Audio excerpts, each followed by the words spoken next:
Hello and welcome into the KE Report. Shad and Corey here as your host, and today we're getting an update from our friend and colleague, John Rubino.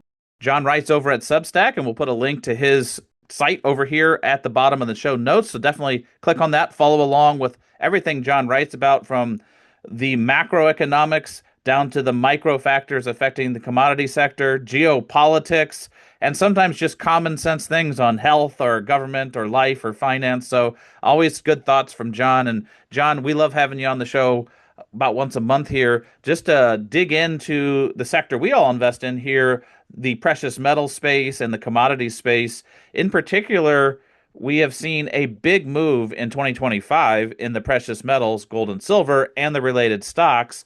They've been outperforming most other sectors. They've gotten some headlines, but they haven't gotten as many headlines as one would expect considering how well they've done as a sector.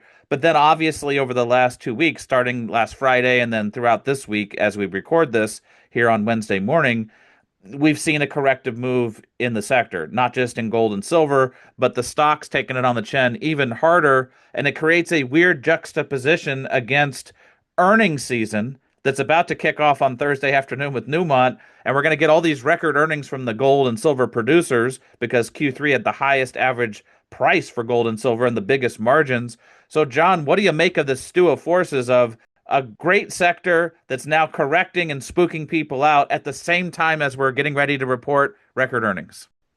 Hey, Corey and Chad. Yeah, I think this is the most interesting day that we've ever done an interview before because it is fascinating.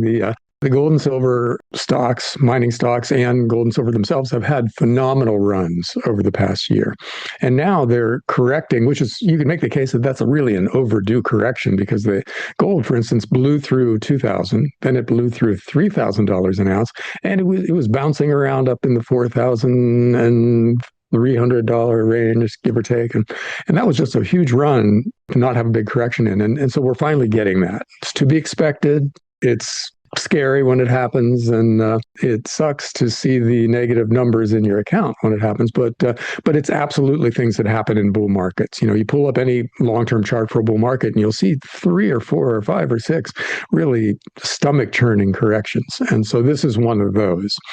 And so we're right in the middle of that. And as you said, earnings season is starting, and for the gold and silver miners, for the well-run gold and silver miners, this might be the best earnings season ever. They're going to report really good revenue increases, which filter down to earnings and cash flow.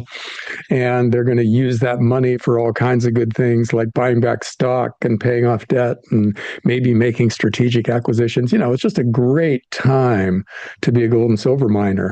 And the question is it a great time to be buying those stocks? You know, what will people do when Newmont, for instance, who's kicking the whole thing off tomorrow and Thursday after the close of trading, what are people going to do if gold and silver are down hard, but a big miner reports phenomenal earnings? You know, it's just going to be really interesting to watch that the interplay of different emotions. You know, and I think over the stretch of the entire earnings season, which is a month to a month and a half, it'll outlast the correction.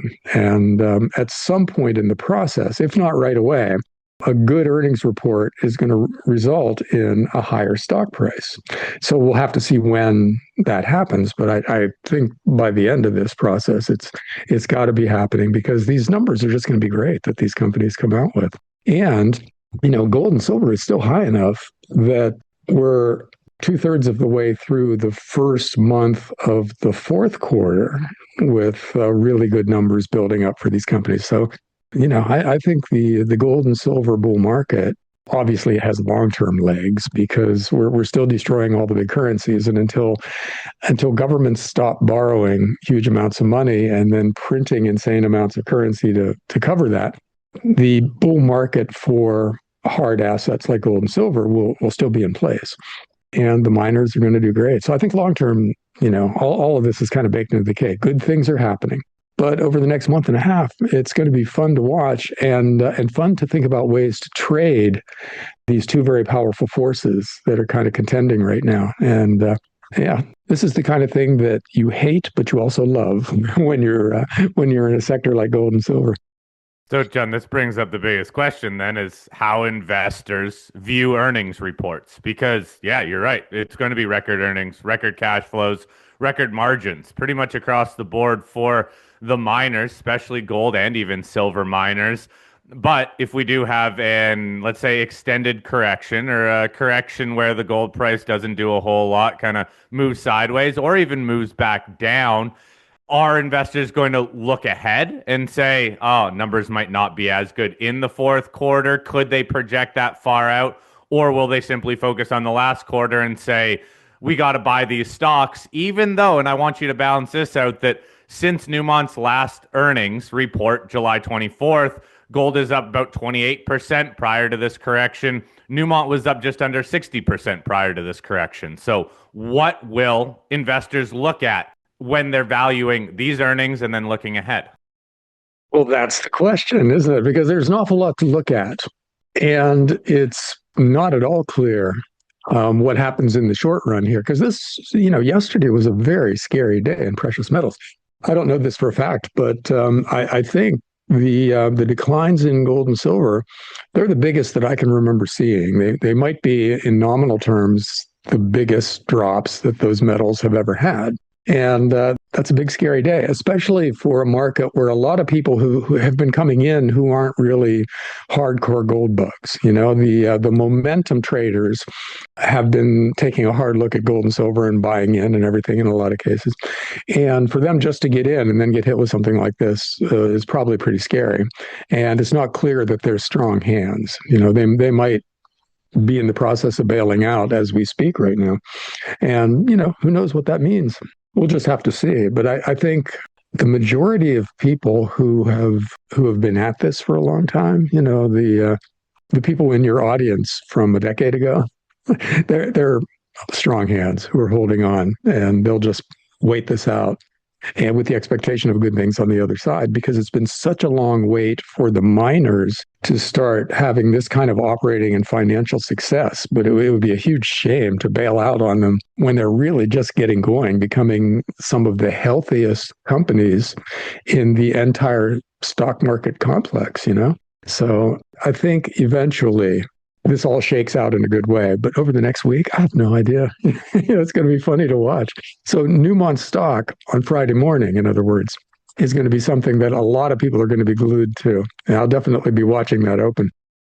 Well, John, the other thing to consider is where the price of metals actually were in Q3. I mean, I think the average price of silver was around $38, $39. So even now, where we've seen silver pull back from 53 down to 47 and some change right below 48, people are bummed out about that. But $48 is $10 higher than 38. So for Q4, if they're looking ahead, they should be looking at another record quarter in Q4. I mean, we're almost done with the first month, so we're nearly a third of the way through here. It would take a pretty huge correction to get the average price of silver down below $38 for the rest of the quarter. Not that it can't happen, but you'd have to have a terrible November and December, and I just don't know what would cause that. The same thing with gold. The average gold price in the quarter, I mean, we'll find out what Newmont was selling it for and what some of these other producers were selling it for, but let's just say it was 3,500, 3,600. We're still above $4,000. So yeah, it's sad to see it fall from 4,400 down to 4,000, but the average price in Q4 so far is still going to be far higher than it was. I mean, people forget how far things moved in September, but compared to where things were in July and August, we're still at nosebleed territory. I was thinking about the royalty companies. I know that's a space you follow. The margins some of these royalty companies have are off the chains. We've never seen anything like it. So I would submit that we're still, even despite the moves up these stocks have had, they never even priced in the third quarter yet. They never really priced in gold in the 3,000s or silver in the 40s, much less than where things have gone recently. So what do you make of that juxtaposition? Well, yeah, everything's happening so fast. I mean, we keep blowing through these levels without really stopping and considering what these levels mean. But we'll kind of find out during this earnings season when you've got a royalty company that's making $3,500 per ounce of gold. That's you can't help but generate just unearthly cash flow from something like that, because if you're a royalty company, you have very few expenses to dilute that. And so these numbers are going to be great. And yeah, if you went back 6 months and said, oh, silver is going to be $48 and gold is going to be 4,000 and everybody's going to be scared and unhappy. That would seem bizarre. We would have said, oh my God, that's paradise, So we're still in that kind of a price range. And as for the miners, there's another factor. Oil is way down lately too. So part of their expense base is probably really positive right now, which widens their margins even further, So I expect some really good numbers.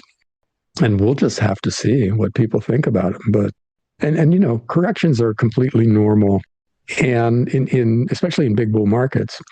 And knowing that, it's worth thinking about trading strategies for how you address something that's just kind of running away, and then something that's just crashing. And there are things you can do with options to not make yourself just a bystander. You're not just sitting there watching it. You can use covered calls and put sales and things like that to trade in and out on these things and generate cash as all the other crazy stuff is happening. Like I with Franco-Nevada just lately, the big royalty company, it was having a great run. So I wrote some covered calls on it, which obligates me to sell if the stock goes beyond a certain level. And so it did do that. And I had to sell the stock, but I got to keep the cash that I got from writing the covered call.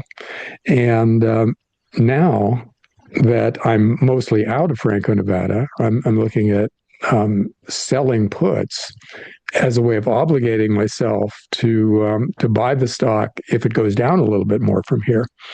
And you coming and going, you make cash by doing this kind of thing with options, and you kind of commit yourself. So it gives you a little bit of trading discipline, which I don't normally have. So there are a lot of things you can do to avoid just being a bystander and actually still participate in these markets that are just making these wild moves. So, that's one thing you can do to make it interesting and fun and maybe generate some cash along the way. So, John, this all ties into what we've been talking about the last few weeks is potentially taking profits or reallocating parts of your portfolio that maybe have taken a bigger position of that portfolio. Is that what you're doing then? Are you trying to protect some of your gains, or do you see this all just as a trading strategy in the short term rather than actually more of a defensive play to take some money off the table and move it into other areas? Well, it's both, because if you're, say, writing covered calls on something that's going up, then you might have to sell if the option gets assigned. If the price moves up above the strike price of the option, then you sell. So you're taking some money off the table at a somewhat higher price than where you sold the call. And that's an alternative to just going in and selling it, or going in and putting a good until canceled order to sell at a higher price. Those are all things you can do to protect your profits.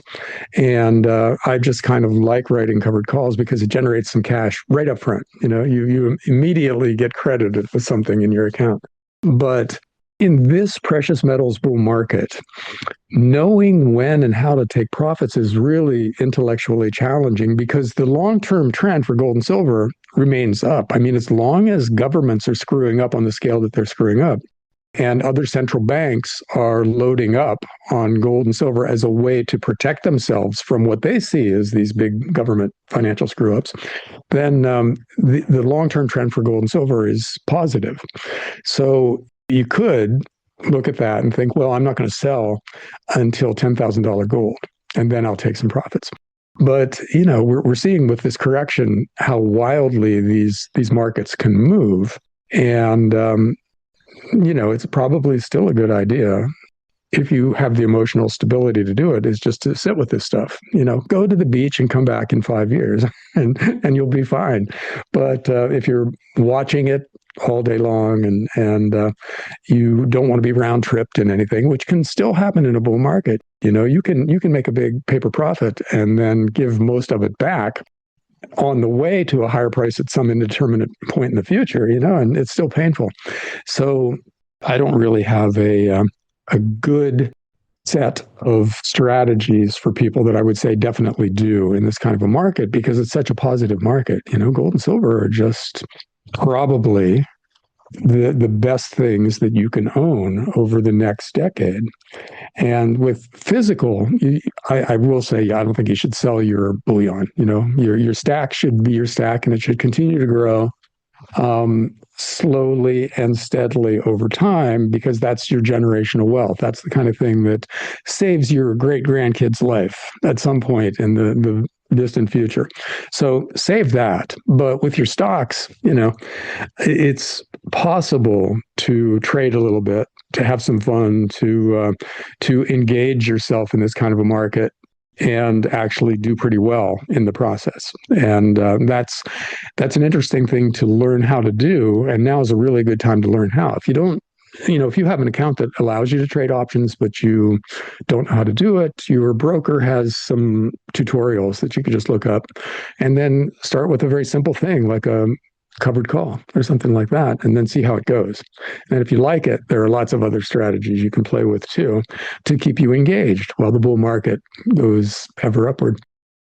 Well, John, I want to dig into what you talked about there just a little further. I find this to be probably one of the most fascinating topics we can have, because the goal of investing is to make money, and it's also not to lose money, and it's also to preserve gains when you have it. And it's interesting. We've had a lot of people on the show that discussed trimming their stocks back a little bit just a week or two ago, and really over the last couple of weeks when things were getting so frothy, not just in gold and silver, but even in other markets like in uranium and rare earths and just all the stocks that have been running in the resource sector. And if you mentioned at all talking about trimming a little bit, we'll get comments in the peanut gallery that talk about, oh, you guys are all idiots. Why would you sell until you're at 10,000 gold or $150 silver? But to the point you just made, nothing's a straight line, and you can have round trips within a bull market. So it brings up the question of, to preserve capital, to preserve your firepower, why wouldn't you pull some off the table? And then also, why wouldn't you redeploy during dips? I find it interesting that during the last week or so, as we finally have had some gut-wrenching corrections, that those comments are not as much, because people realized maybe they should have trimmed. So if we just leave options on the side and just talk about straight up portfolio management with the positions you hold, how do you handle volatility in your own portfolio? Do you find yourself buying quality when it's on sale? Do you find yourself going down the food chain and pulling profits on producers and going down in developers and explorers? Do you find yourself doing anything different at this point in the cycle? See, all of those are good strategies as long as you know what you're doing when you're moving money around. And I don't think we'll know what the perfect strategy was until we have hindsight. We can look back and say, okay, in 2025 we should have done exactly this, but we can't know that now because we're dealing with an unknowable future. But some things are obvious. For instance, like a little stock going up 5 times and then becoming 20% of your portfolio, something like that. If it's say an explorer that has a really nice run, and some of them have done that lately, where they've become much bigger parts of the portfolios in which they live. And it's very reasonable to take some of that off the table, take your original bet out at least. So you're playing with house money, or set up a rule-based system about how much any one stock is allowed to take up of your portfolio. And then you automatically sell some when a stock reaches that, 20% level or whatever it is. These mechanical rules take a little bit of the emotion out of it, because it's really hard to sell something that's going up. I mean, what if you sell it and it quadruples? Are you going to feel like an idiot that you spent all this time researching it and everything, and you missed half the big move, and I've had a few of those over the years. So it's emotionally hard to sell, but sometimes it's a wise thing to do. So you just have to figure out what works for you as an individual that makes it tolerable for you to sell something that's a big winner. And then, stick to that rule. Just do it. And then it's less emotionally stressful when it's just something that's written down and you're like, oh, okay, it hit this level, I have to do this. And by the way, there's a lot of life lessons there too for lots of other things. So, if you lack self-control in life, make up a rule and then try to stick by the rule. But this is a problem that everybody wants to have. How do you deal with winning positions, and everybody has their own strategy for it. And there's no good way to know what the best strategy is in the moment, but it's something that we're all wrestling with. So it's interesting to talk about because we all have big winners now. Yeah. Yeah, it's a good problem to have. It's just interesting to me that companies can be up 3x, 5x, 8x. I mean, I even had some that are up 8 or 9x in just the last year, just in 2025. And if you mentioned at all, like, hey, I may trim some back, people think you're being bearish or that you're talking about selling the whole market. And it's just prudent cash management and it's just prudent investing to take some off the table. But people think, I want to be right and sit tight. It's like, okay, you can still be right and sit tight in most of your positions in your portfolio, but it's insane not to take some off the table because, again, we're going to have these big corrections along the way that you can then redeploy that capital into. We've also seen that happen, as mentioned, in other sectors, John. So just curious if you've been following, what's been happening in the uranium stocks, what's been happening in antimony stocks or rare earth stocks, what's been happening in platinum and palladium and those related stocks, just a lot of other metals also running. And then also, seemingly to correct at the exact same time that the gold and silver stocks are you playing any other markets? Are you interested in any other commodities at this point? Well, I have a lot of uranium stocks and a lot of those stocks in my Substack portfolio. And they've just had great runs. But you're right, they're correcting now too, and looking back on it, there's a couple that I would have lightened up on because they had such big runs that they became a bigger part of the uranium part of the portfolio. And I've sold some Cameco lately just because it's such an easy thing to write covered calls on.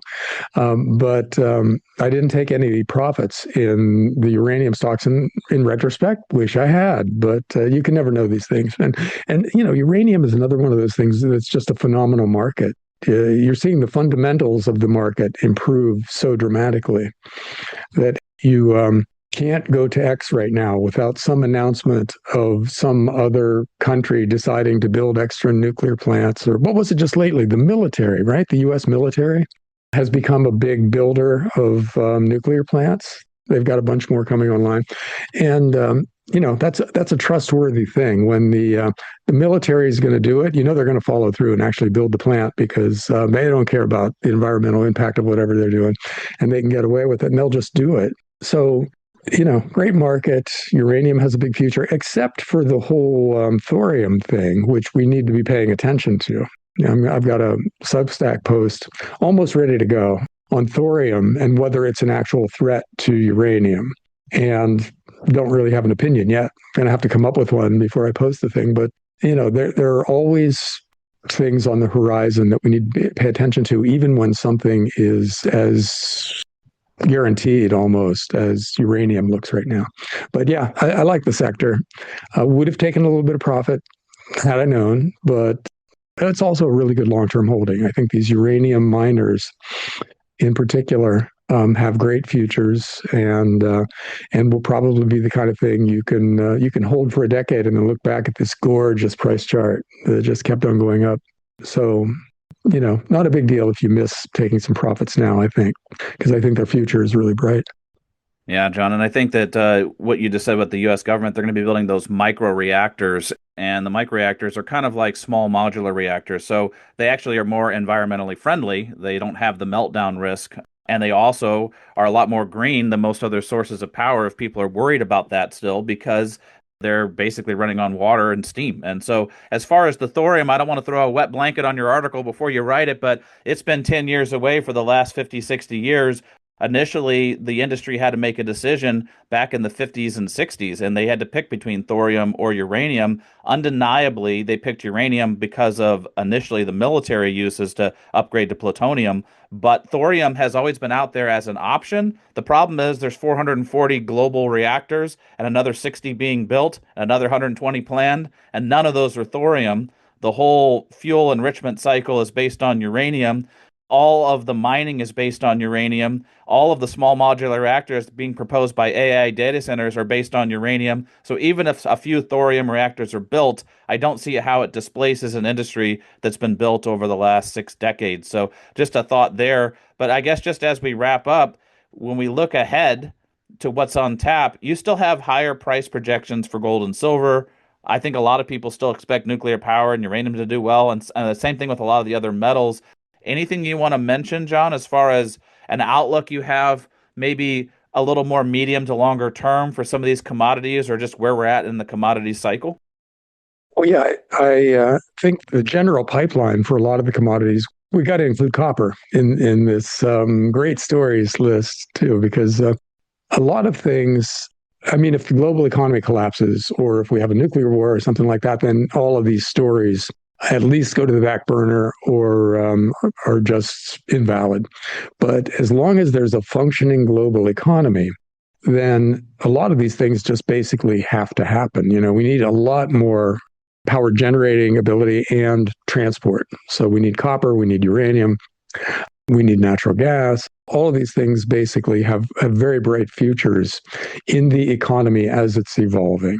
So I think commodities are cheap relative to stocks still. You know, the commodities complex compared to the S&P 500 is at depression levels still. You know, it's got a long way to run before it becomes imbalanced in the other direction. So I think commodities are just a good place to be for a long time now, you know, and I don't know. There will be corrections. There might be technological issues coming along at one point or another that make a difference. You know, the solar thing is interesting too, because solar plus batteries continues to get cheaper as a really quick way to set up a power plant.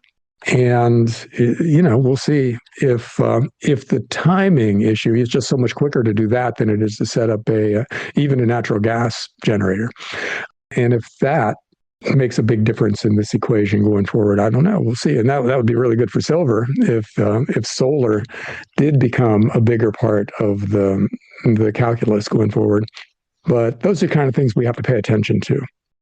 But in general, a portfolio of commodity stocks ought to do much better than a portfolio of financially related stocks like or bonds, you know, government bonds, bank stocks, insurance company stocks, things like that, that have done really well by and large for the past 30 or 40 years, ought to probably be overshadowed by commodities going forward. So, in other words, you guys have a really fun decade ahead of you. So, you know, enjoy.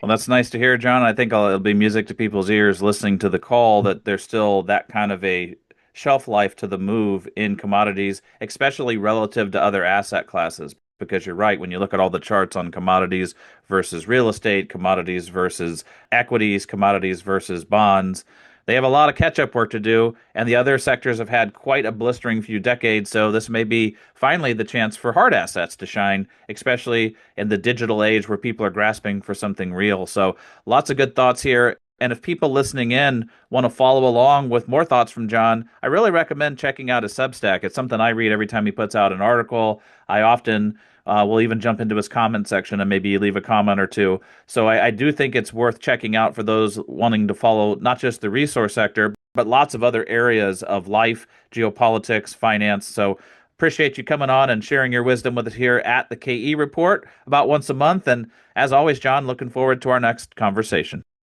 Great. Thanks a lot, guys. Talk to you soon.